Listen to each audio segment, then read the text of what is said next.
Study IQ IAS, अब तैयारी हुई अफोर्डेबल।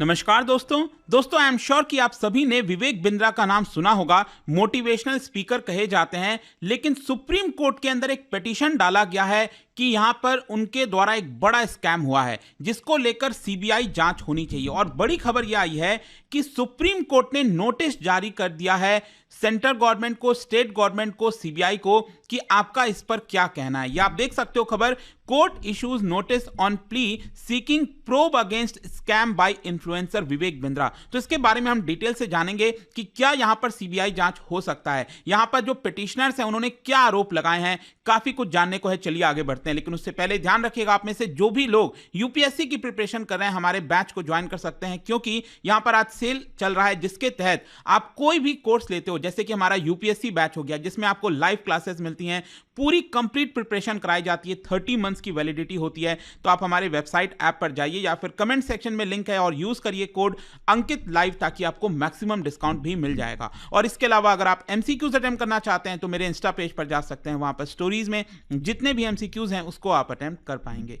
चलिए शुरुआत करते हैं और सबसे पहले ये देखते हैं कि एग्जैक्टली क्या हुआ है। देखिए, 21 लोगों के द्वारा पिटीशन डाला गया है सुप्रीम कोर्ट के अंदर, और यह कहा गया है कि विवेक बिंद्रा के द्वारा एक स्कैम किया गया है। साथ ही साथ उनकी जो कंपनी है बड़ा बिजनेस प्राइवेट लिमिटेड, इनके द्वारा मिलकर एक स्कैम किया गया है देश के अंदर, और इसको लेकर एक सीबीआई के द्वारा जांच की जानी चाहिए। मैं आपको बता दूं, यहां पर जो 2 जजों की बेंच है, MM सुंदरेश और SVN भट्टी, उन्होंने नोटिस दिया है सेंट्रल गवर्नमेंट को, सीबीआई को, एनफोर्समेंट डायरेक्टरेट को और 12 अन्य राज्यों को, और उनसे 6 हफ्ते के अंदर यहां पर रिप्लाई मांगा है, रिस्पांस मांगा है कि आपका इसको लेकर क्या कहना है। मतलब कि क्या विवेक बिंद्रा के ऊपर सीबीआई जांच होनी चाहिए, आपके राज्य में स्कैम को लेकर क्या हुआ है, लोगों का क्या कहना है। यह सारा रिप्लाई सुप्रीम कोर्ट ने इन सभी इंस्टीट्यूशन से, चाहे सीबीआई हो, ईडी हो, 12 राज्य हो और सेंट्रल गवर्नमेंट हो, उनसे जवाब मांगा है। मैं आपको बता दूं,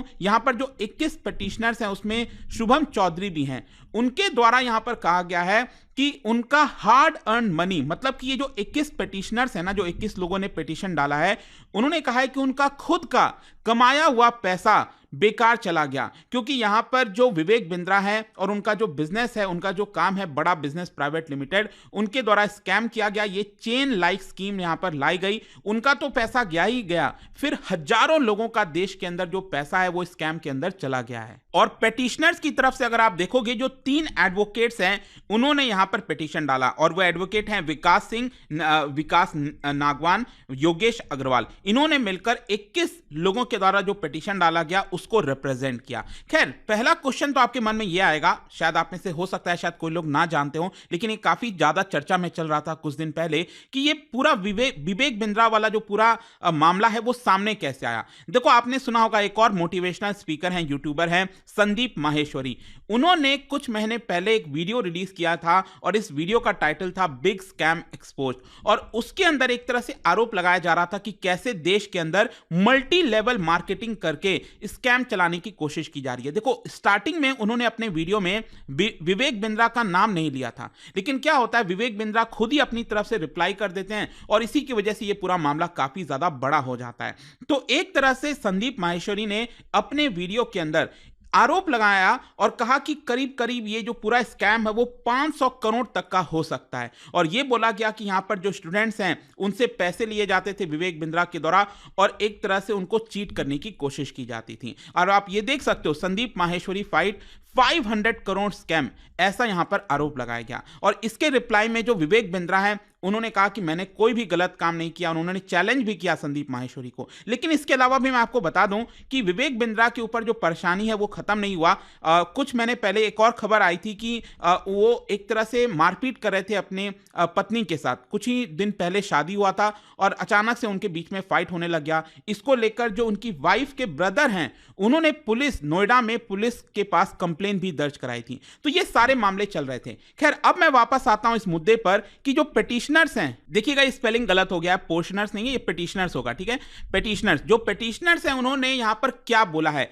बेसिकली उनका यह कहना है कि जो भी कुछ हुआ है देश के अंदर, विवेक बिंद्रा ने जो भी कुछ हुआ है, उसका एक नेशनल रेमिफिकेशन है, मतलब उसका असर पूरे देश के अंदर है, अलग अलग राज्यों में है, क्योंकि बहुत से हजारों लोग ऐसे हैं जिनको चीट किया गया है। और इसको लेकर ऑलरेडी पिटिशनर्स ने पुलिस स्टेशन में कंप्लेन दर्ज कराई हुई है। और इसी की वजह से यहां पर पिटिशनर्स चाहते हैं कि सुप्रीम कोर्ट आदेश दे सेंट्रल गवर्नमेंट को कि यहां पर एक प्रॉपर इन्वेस्टिगेशन हो, एक स्पेशल इन्वेस्टिगेशन टीम बनाई जाए और विवेक बिंद्रा और उनकी कंपनी के ऊपर इन्वेस्टिगेशन हो, ताकि हमें सच्चाई पता चल सके। और यहां पर पिटिशनर्स बेसिकली ये कह रहे हैं कि उनके साथ तो यहां पर चीटिंग हुई है, मतलब जो 21 लोग मैंने आपको बताया ना, उन्होंने भी अपना पैसा लूज किया है, लेकिन इसके साथ साथ और भी बहुत से लोग हैं जो शायद यहां पर पिटीशन डाल नहीं सकते, हर किसी में शायद उतनी क्षमता होती नहीं है, कंप्लेन नहीं कर सकते, तो इसकी वजह से यहां पर यह बड़ा मुद्दा हो जाता है। खैर, यहां पर एक और चीज मैं आपको बता दूं, पेटिशनर से इनको यहां पर एक तरह से सिमिलैरिटी रखी है।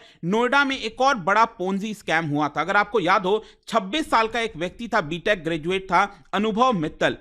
उसके ऊपर आरोप यह था कि करीब करीब 7 लाख, जी हां 7 लाख लोगों को उसने चीट किया है। वो भी एक तरह से अपने आप को मोटिवेशनल स्पीकर वगैरह बताता था। और यहां पर करीब करीब ये जो स्कैम है वो 3000 करोड़ से भी ज्यादा था। उसको गिरफ्तार भी कर लिया गया था, जेल में बंद था, ठीक है। तो ये जो अनुभव मित्तल है, उसके साथ यहां पर पिटिशनर से जोड़ने की कोशिश की है कि जिस तरह से ये वाला स्कैम था जो किया गया था, वैसा ही स्कैम विवेक बिंद्रा के द्वारा भी किया गया है। और इसके लिए पिटिशनर्स ने यह कहा है कि जो हमने कंप्लेंट दर्ज कराई है पुलिस स्टेशन में, वो अगर हम देखें तो उसकी वजह से यहां पर विवेक बिंद्रा पनिशेबल होंगे अलग अलग सेक्शंस में। आपको पता है कि अभी नया वाला जो क्रिमिनल लॉज है वो अभी लागू नहीं हुआ है, लेकिन जो पुराने वाले हैं उसके अंदर आईपीसी के अंदर जो है आपका सेक्शन 420 420 का जो मामला कहते हैं, फिर 406 सेक्शन 34, ये सब मामले में इनका जो पूरा कंप्लेन है वो आता है। इसके अलावा यहां पर price chit and money circulation scheme banning act 1978 है, उसका भी एक तरह से कंप्लेंट इनके ऊपर दर्ज होना चाहिए,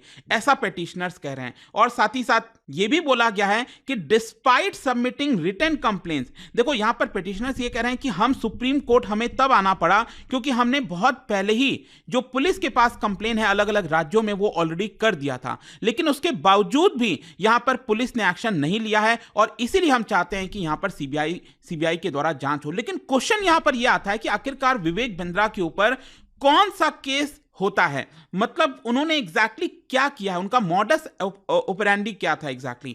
देखो यहां पर पिटिशनर्स ये कह रहे हैं कि विवेक बिंद्रा हर एक सोशल मीडिया के ऊपर अपना एडवर्टीजमेंट करते थे। अगर आप कहीं पर भी जाओगे इंस्टाग्राम पर, फेसबुक पर, तो कई बार आपको उनका एडवर्टीजमेंट मिल जाता था और उस एड के अंदर विवेक बिंद्रा नए नए पर्सनैलिटीज को, जो फेमस पर्सनैलिटीज हैं, इनफैक्ट पॉलिटिशियंस वगैरह भी, वो अपने एड में उनको डाला करते थे। और एक तरह से विवेक बिंद्रा ये कहा करते थे कि आप में से जो भी लोग हमारा कोर्स लोगे, ठीक है, उस कोर्स से आप हम बिजनेस कैसे करना है, क्या चीजें करनी है, वो आप सीख पाओगे। और यहां पर जो फेमस पर्सनालिटीज हैं वो भी एक तरह से प्रोफेसर्स हैं इस पेड कोर्स के अंदर। तो अगर आप ये पेड कोर्स ज्वाइन करते हो तो वो भी फेमस पर्सनालिटीज एक तरह से आपको पढ़ाया करेंगे, जो कि फॉल्सली मार्केट किया गया था, ऐसा पिटिशनर्स का कहना है। और यहां पर पिटिशनर्स ये भी कह रहे हैं, देखिए बड़ा इंपॉर्टेंट है ये, उन्होंने कहा कि विवेक बिंद्रा ने हर किसी से लगभग 15,000 से 1 लाख रुपए पर महीने के हिसाब से चार्ज किया है।